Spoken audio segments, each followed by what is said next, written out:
Next session में हम जानकारी लेंगे अगले टूल के बारे में जो हमारे पास एनवल्प के रूप में अवेलेबल है।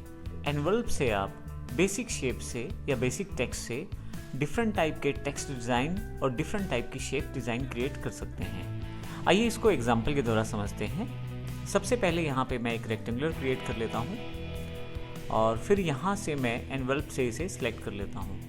अब देखेंगे जैसे ही आपने इसे सिलेक्ट किया है, ऊपर की तरफ आपके पास शेप टूल से मिलते जुलते कुछ टूल आपके पास अवेलेबल हो गए हैं। इसके अलावा आपके पास डिफरेंट टाइप के एनवल्प्स ऑप्शंस भी अवेलेबल हैं।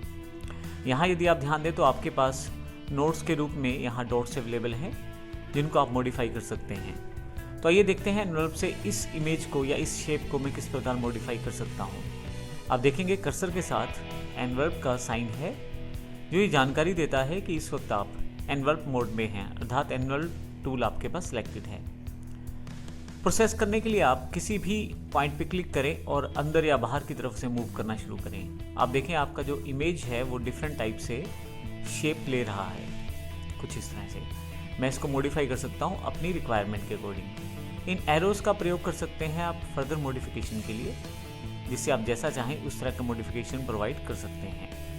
ऊपर की तरफ दिए गए काफ़ी सारे ऑप्शन यहाँ पे अवेलेबल हैं, जैसे कि आप प्रीसेट्स का प्रयोग कर सकते हैं, जैसे सर्कुलर,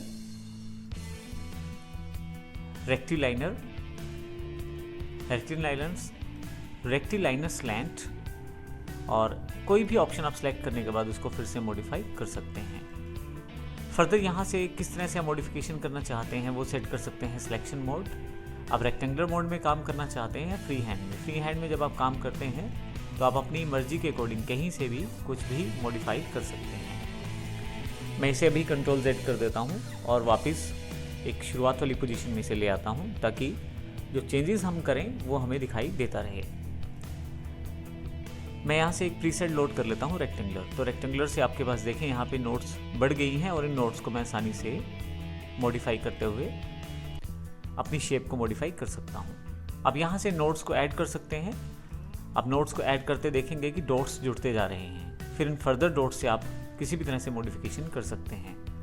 हटाने के लिए आप यहाँ डिलीट नोड का प्रयोग भी कर सकते हैं। उसके अतिरिक्त यदि आपने किसी नोड को सिलेक्ट किया हुआ है तो बेसिक जो आपके पास शेप्स में ऑप्शन थे वही ऑप्शन यहाँ पे हैं। आप कन्वर्ट टू लाइन कर सकते हैं या कन्वर्ट टू कर्व कर सकते हैं। फर्दर आप हैंडल्स का प्रयोग कर सकते हैं स्मूथ नोड और सिमेट्रिकल नोड्स के लिए। जब भी आप शेप में मॉडिफिकेशन करते हैं तो आपके पास यहाँ पे कुछ ऑप्शन और रहते हैं। हॉरिजॉन्टली मॉडिफाई करना चाहते हैं, ओरिजिनल, पुटी या वर्टिकल, जिस तरह से मॉडिफिकेशन चाहते हैं आप वो कर सकते हैं। इसमें आपके पास लाइंस रखना चाहते हैं एग्जैक्ट या नहीं।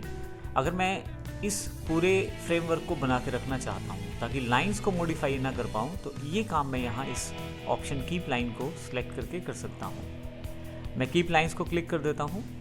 अब कभी भी मैं कुछ भी मॉडिफाई करूँगा तो लाइंस इसमें बनी रहेंगी। अब देखेंगे बेसिक शेप जो है वो रहा है, बना हुआ है, और उसकी जो आउटलाइन है वो बनी हुई है प्रॉपरली। इंटरनली आप देखें शेप को मॉडिफाई कर पा रहे हैं। इसको ऑफ करने के साथ ही मैं अपनी मर्जी से शेप को मॉडिफाई कर सकता हूँ, कुछ इस तरह से। इस तरह से आप चाहें तो एक नया एनवल्प भी ऐड कर सकते हैं। मान लीजिए मेरे पास एक और रेक्टेंगुलर यहाँ पे है और मैं यहाँ से एनवल्प 2 सेलेक्ट कर लेता हूँ।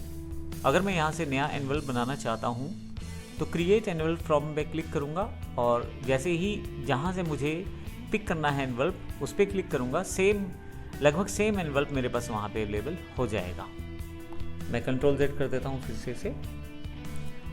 अब यहाँ से इसके साथ ही कॉपी एनवल्प प्रॉपर्टीज़ भी कर सकते हैं। इसमें भी आपको जिस ऑब्जेक्ट पे आप प्रॉपर्टीज़ फिल करना चाहते हैं उसको सिलेक्ट कर ले।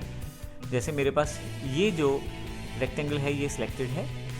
अब जहाँ से मुझे प्रॉपर्टीज़ कॉपी करनी है, कॉपी एनवल्प प्रॉपर्टीज़ पे क्लिक करें और उस पर्टिकुलर एनवल्प पे क्लिक करें। अब देखें प्रॉपर्टीज़ कॉपी हो जाएंगी।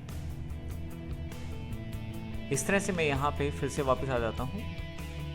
अगर आप एनवल्प इफेक्ट को ख़त्म करना चाहते हैं तो उसके लिए यहाँ पे क्लियर एनवल्प के नाम से ऑप्शन अवेलेबल है। मैं क्लिक करता हूँ। क्लिक करते ही आप एनवल्प का जो ऑप्शन है उसे हटा सकते हैं। देखिए जब भी आप डबल क्लिक करते हैं तो आप एनवल्प की टूल बार यहाँ पे आपके पास अवेलेबल हो जाती है। तो डबल क्लिक करने से आप डायरेक्टली एनवल्प से रिलेटेड टूल्स को यहाँ पे देख सकते हैं। मैं यहाँ फिर से क्लियर कर देता हूँ तो एनवलप देखें क्लियर हो गया है। इस प्रकार आप नॉर्मल मोड में एनवलप का प्रयोग कर पाते हैं।